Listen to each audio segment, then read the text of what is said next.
Hello class 11th। आज का हमारा नेक्स्ट टॉपिक है सीमांत अभिकर्मक। ठीक है ना। सीमांत अभिकर्मक को हम लिमिटिंग रीजेंट कहते हैं। Limiting reagent.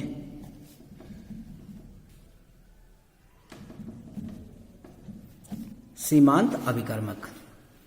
ठीक है ना। सीमांत का अगर हम अर्थ देखें तो हम कहते हैं जहां पर सीमा खत्म हो जाती है, सीमा खत्म हो जाएगी, अंतिम सीमांत है ना। तो सीमांत अभिकर्मक जब हम किसी रासायनिक अभिक्रिया की बात करते हैं तो वहां पर हम कहते हैं कि एक ऐसा अभिकर्मक जो रासायनिक अभिक्रिया की सीमा को खत्म कर देता है।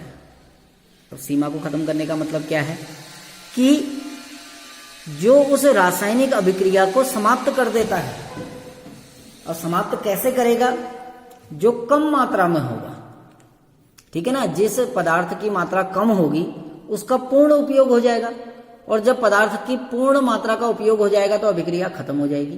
ठीक है ना। दो अभिकारक होते हैं ना, जैसे किसी रिएक्शन में A प्लस B क्या बनेगा? AB बना। माना इसके 2 ग्राम हैं, इसके 10 ग्राम हैं। एक उदाहरण दे रहा हूं, इसके 2 ग्राम इसके 10 ग्राम से क्रिया कर रहे हैं ना, अभिक्रिया के अनुसार। स्टोइकियोमेट्री जो है उस स्टोइकियोमेट्री के अनुसार कि 2 ग्राम A 10 ग्राम B से क्रिया करके 20 ग्राम बनाता है AB। एक उदाहरण दे रहा हूं काल्पनिक। ठीक है ना। समझना कि 2 ग्राम A 10 ग्राम B से क्रिया करता है और 20 ग्राम AB बनाता है ना। अब अगर हमारे पास, ये तो अभिक्रिया के अनुसार है, अगर 2 ग्राम होगा तो वो 10 ग्राम से क्रिया करेगा। माना मेरे पास 1 ग्राम है ना, तो 1 ग्राम कितने से क्रिया करेगा? 5 ग्राम से करेगा ना। तो क्या हमें उत्पाद 20 ग्राम मिलेगा? नहीं मिलेगा। हमें कितना मिलेगा? 10 ग्राम, क्योंकि हमारा अभिकारक आधा हो गया जस्ट। तो इस अभिकारक ने क्या किया? उत्पाद को जितनी मात्रा में बनना था उतना नहीं बनने दिया।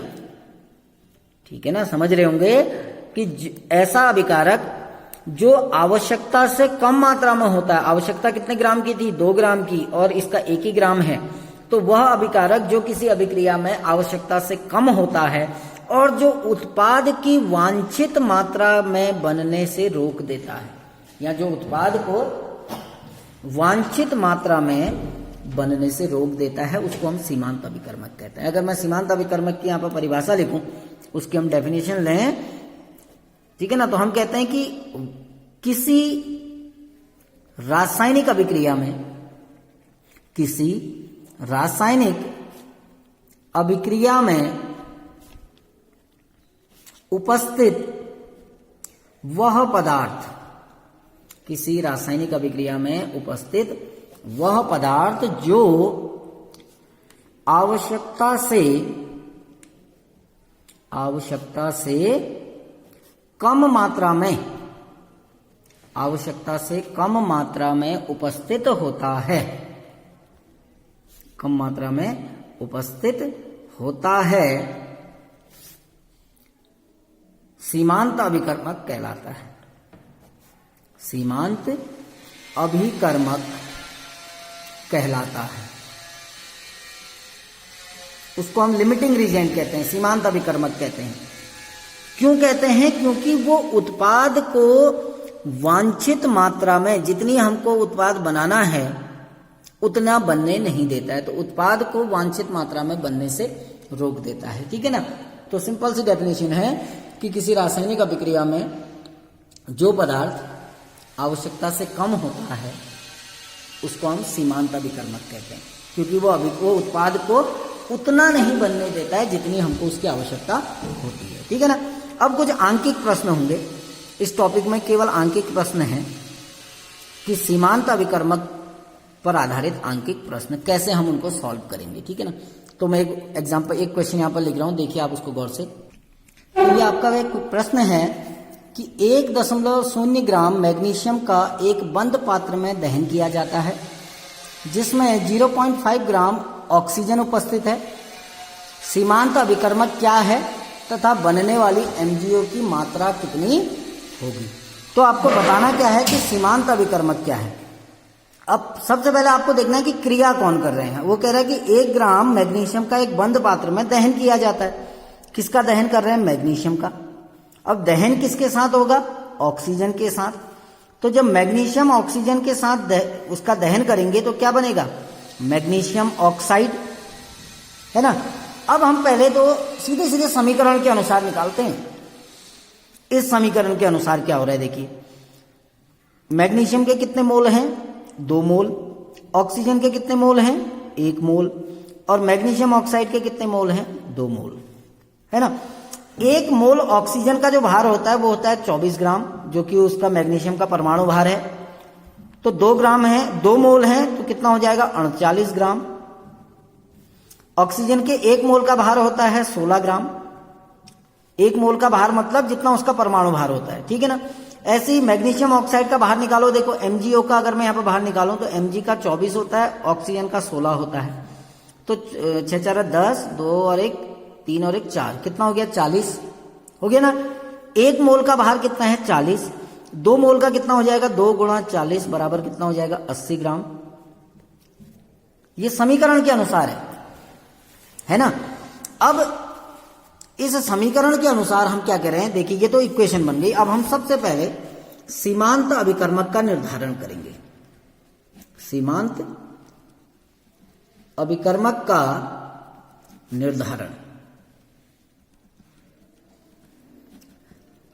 अब फिर से देखो, मैं यहां पर इक्वेशन मुझे दोबारा लिखनी पड़ेगी।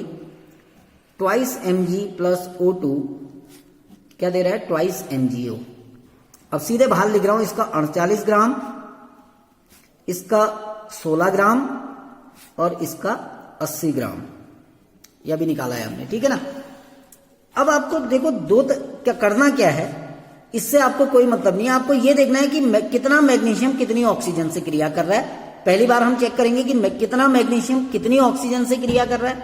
दूसरी बार हम देखेंगे कि कितनी ऑक्सीजन कितने मैग्नीशियम से क्रिया कर रही है। जैसे पहला हम क्या करते हैं, हम इसके अनुसार कहते हैं, देखिए 48 ग्राम मैग्नीशियम क्रिया करता है बराबर कितने ग्राम ऑक्सीजन से, 16 ग्राम ऑक्सीजन से क्रिया कर रहा है ना। अब हमारे पास 48 ग्राम मैग्नीशियम नहीं है, प्रश्न में कितना मैग्नीशियम है आपके पास, 1 ग्राम, है ना। तो हम क्या कहेंगे, इसलिए 1 ग्राम मैग्नीशियम क्रिया करेगा बराबर 16/48। 16/48। तो जब हम 16/48 करेंगे तो ये 16 नहीं होगा, 1 ऑक्सीजन परमाणु का परमाणु भार 16 होता है, तो 2 ऑक्सीजन है तो 16 गुणा 2, 16 दूनी 32 आएगा। क्यों आएगा देखिए समझ लेना, वहां पर मिस्टेक हो गई थी कि ऑक्सीजन के कितने परमाणु हैं, 2। 1 ऑक्सीजन परमाणु का जो परमाणु भार होता है वो 16 होता है, क्योंकि यहाँ पर 2 परमाणु हैं तो 16 दूनी 32। यहाँ पर भी ठीक कर देते हैं इसको, ये हो जाएगा 32 ग्राम, ठीक है ना। तो यहाँ पर हम क्या करेंगे, देखिए 48 ग्राम मैग्नीशियम क्रिया करता है बराबर 32 ग्राम से। कितने ग्राम से कर रहा है, 32, इसलिए 1 ग्राम करेगा बराबर 32/48। जब आप इसको 32/48 करेंगे तो ये लगभग आएगा 0.67 ग्राम। यानी मैं यहां पर दोबारा लिख रहा हूं, देखो 1 ग्राम हमारे पास मैग्नीशियम है। 1 ग्राम मैग्नीशियम को क्रिया करने के लिए आवश्यक ऑक्सीजन के लिए आवश्यक O2 कितनी ऑक्सीजन चाहिए, 0.67 ग्राम, है ना। हमारे पास 1 ग्राम मैग्नीशियम है और इस 1 ग्राम मैग्नीशियम को क्रिया करने के लिए कितनी ऑक्सीजन चाहिए, 0.67 ग्राम। हमारे पास कितनी ऑक्सीजन है, देखिए 0.5, ठीक है ना। अब यहां पर लिख रहा हूं O2 की उपलब्ध मात्रा, O2 की उपलब्ध मात्रा कितनी थी, O2 की उपलब्ध मात्रा हमारे पास O2 है कितनी, 0.5 ग्राम। तो O2 की उपलब्ध मात्रा कम है, आवश्यक मात्रा क्या है, ज्यादा। आवश्यक मात्रा कितनी चाहिए, 0.67, और उपलब्ध मात्रा कितनी है, 0.5। तो O2 जो है वो सीमांत अभिकर्मक है, सीमांत अभिकर्मक है। सीधे सीधे आपको समझ जाना है, हमने सीमांत अभिकर्मक किसे कहा, जो आवश्यक मात्रा से कम होता है। है ना। हमने कहा कि जो पदार्थ आवश्यकता से कम मात्रा में उपलब्ध होता है, 1 ग्राम मैग्नीशियम को क्रिया करने के लिए कितनी ऑक्सीजन चाहिए? 0.67, यानी ऑक्सीजन की आवश्यक मात्रा कितनी है 1 ग्राम से क्रिया करने के लिए? 0.67, और हमारे पास ऑक्सीजन की उपलब्ध मात्रा कितनी है? 0.5, कम हो गई ना, तो ऑक्सीजन क्या हो गई? सीमांत अभिकर्मक हो गया। दूसरा हमने क्या निकालना है? बनने वाले एमजीओ की मात्रा, एमजीओ की मात्रा, है ना। फिर से वही equation, twice mg plus O2 क्या बन जाएगा? Twice MgO। ये 38 ग्राम था, ये 32 ग्राम था, ये 80 ग्राम था ना। अब ये देखना, हमने पहले ही कहा जो सीमांत अभिकर्मक है क्या है? वो ऑक्सीजन। मैग्नीशियम का कितनी मात्रा में मैग्नीशियम बनेगा वो कौन निर्धारित करेगा? ऑक्सीजन। सीमांत अभिकर्मक हमेशा निर्धारित करता है कि उत्पाद कितना बनेगा। जैसे मैंने यहां पर बताया था ना कि जब 2 ग्राम ए 10 ग्राम बी से क्रिया कर रहा है तो 20 ग्राम ए भी बना रहा है। अब ए हमारे पास 1 ही ग्राम है, आवश्यकता 2 ग्राम की थी, हमारे पास कितना है? 1, तो ये सीमांत अभिकर्मक हो गया। तो 1 ग्राम कितना बना रहा है? 10 ग्राम, है ना। तो यानी ये उत्पाद की मात्रा को किसने घटाया? सीमांत अभिकर्मक ने। वैसे ही यहां भी कितना मैग्नीशियम बनेगा वो कौन निर्धारित करेगा? ऑक्सीजन। तो हम सीधे सीधे कहते हैं, देखिए 32 ग्राम O2 बनाती है बराबर 80 ग्राम MgO बना रही है ना। अभिक्रिया के अनुसार 32 ग्राम ऑक्सीजन कितना बना रही है? 80। इसलिए हमारे पास 32 ग्राम ऑक्सीजन नहीं है, कितनी है? 0.5, इसलिए 0.5 ग्राम O2 बनाएगी बराबर 80/32 गुणा 0.5। अब इसको हम गुणा कर देते हैं तो कितना हो जाएगा? 8 पंचे 40, तो कितना आएगा? इसको जब हम मल्टीप्लाई करते हैं, सीधे सीधे कैलकुलेट कर लो इसको, 80/32 गुणा 0.5। जब आप इसको पूरा कैलकुलेट करेंगे, मैंने तो कैलकुलेट किया हुआ है, जब आप इसको कैलकुलेट करेंगे तो ये आएगा 1.25 ग्राम। तो कितना मैग्नीशियम ऑक्साइड बनेगा? 1.25 ग्राम, है ना। एक क्वेश्चन और कराता हूं, फिर बाकी क्वेश्चन आप अपने मन से करेंगे घर पे, ठीक। दूसरा क्वेश्चन है, देखिए 3.0 ग्राम H2 29.0 ग्राम O2 से क्रिया कर H2O बनाता है, H2O बनाता है, ठीक है ना। अब आपको फिर से क्या करना है? वही 2 चीजें निकालनी है। पहला, सीमांत अभिकर्मक कौन है? दूसरा, बनने वाली H2O की मात्रा। बिल्कुल सेम क्वेश्चन है, ठीक है ना। तो फिर से समीकरण बनाएंगे, देखिए क्या करेंगे? H2 प्लस O2 क्या बनाएगा? H2O। लेकिन ये ध्यान रखना, समीकरण संतुलित जरूर कर लेना। Twice H2O plus O2 twice H2O, ये समीकरण संतुलित है। अब इसका भार अगर निकालेंगे तो कितना हाइड्रोजन परमाणु है? 2 दूनी 4। एक हाइड्रोजन का भार 1 होता है तो 4 का हो जाएगा 4 ग्राम, हो जाएगा ना। ऑक्सीजन का भार अभी बताया था कितना होता है? 32 ग्राम। H2O, अब एक जल के अणु का भार, अगर H2O का भार निकालेंगे तो ये आएगा 2 धन 16 यानी 18। कितना आएगा? 18। तो 1 मोल का भार 18 है तो 2 का हो जाएगा 2 गुणा 18 यानी कितना ग्राम हो गया? 36 ग्राम, है ना। अब आप करेंगे क्या?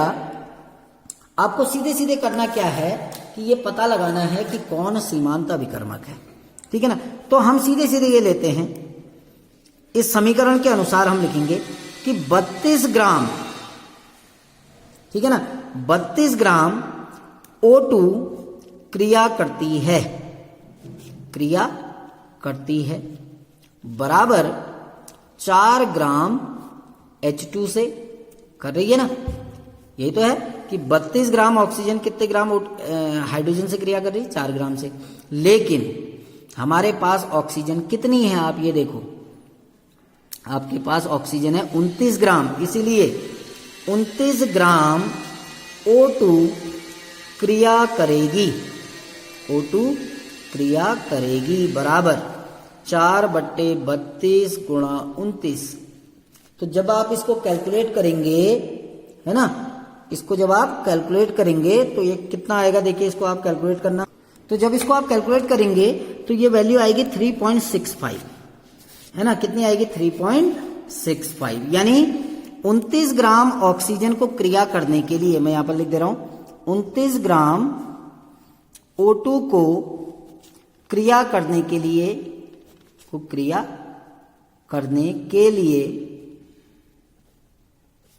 3.65 ग्राम H2 की आवश्यकता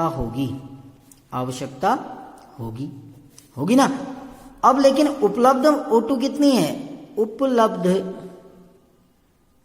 O2 बराबर कितना है 3 ग्राम, लिखा है ना, देखिए कितने ग्राम O2 है, सॉरी हाइड्रोजन कितना है, उपलब्ध हाइड्रोजन कितना है 3 ग्राम, आवश्यकता कितने की है 3.65 की। हमको कितनी हाइड्रोजन चाहिए 29 ग्राम ऑक्सीजन से क्रिया करने के लिए 3.65, लेकिन हमारे पास हाइड्रोजन कितनी है 3 ग्राम। तो उपलब्ध मात्रा कम है किससे, आवश्यकता से। तो H2 क्या हो गया यहां पर, सीमांत अभिकर्मक है। H2 जो है वो सीमांत अभिकर्मक है। दूसरा आपने क्या निकालना है कि बनने वाली H2O की मात्रा, H2O की मात्रा कैसे निकालेंगे, देखिए फिर से अभिक्रिया बनाते हैं। ट्वाइस H2 प्लस O2 क्या बन जाएगा, ट्वाइस H2O। 4 ग्राम हाइड्रोजन है हमारे पास, 32 ग्राम ऑक्सीजन है और 36 ग्राम हमारे पास जल है ना। अब वही हमने यहां पर करना है, लेकिन हम देखो जब जल की मात्रा किससे निकालेंगे, सीमांत अभिकर्मक से, याद रखना। तो हम क्या कहेंगे, 4 ग्राम हाइड्रोजन कितने ग्राम जल दे रहा है, 36 ग्राम। तो बिल्कुल वही हम यहां पर लिखने वाले हैं। हम क्या कहेंगे कि 4 ग्राम H2 देता है बराबर 36 ग्राम H2O। अब 4 ग्राम दे रहा है 36 ग्राम, लेकिन हमारे पास हाइड्रोजन कितना है 3 ग्राम। हाइड्रोजन कितना है हमारे पास 3 ग्राम, इसलिए 3 ग्राम H2 देगा बराबर 36/4 गुणा 3। 4 से अगर काटे तो 9 बार कटेगा और 9 27। तो कितना ग्राम जल बनेगा आपका, 27 ग्राम जल बनेगा। बनना कितना चाहिए था आपका 36 ग्राम। क्यों नहीं बना 36 ग्राम, 27 से क्यों बना, क्योंकि हाइड्रोजन हमारे पास आवश्यकता से कम थी। तो ये था आपका सीमांत अभिकर्मक। जो सीमांत अभिकर्मक से संबंधित अन्य प्रश्न होंगे उनको हल करने का आप लोग प्रयास कीजिए। Thank you.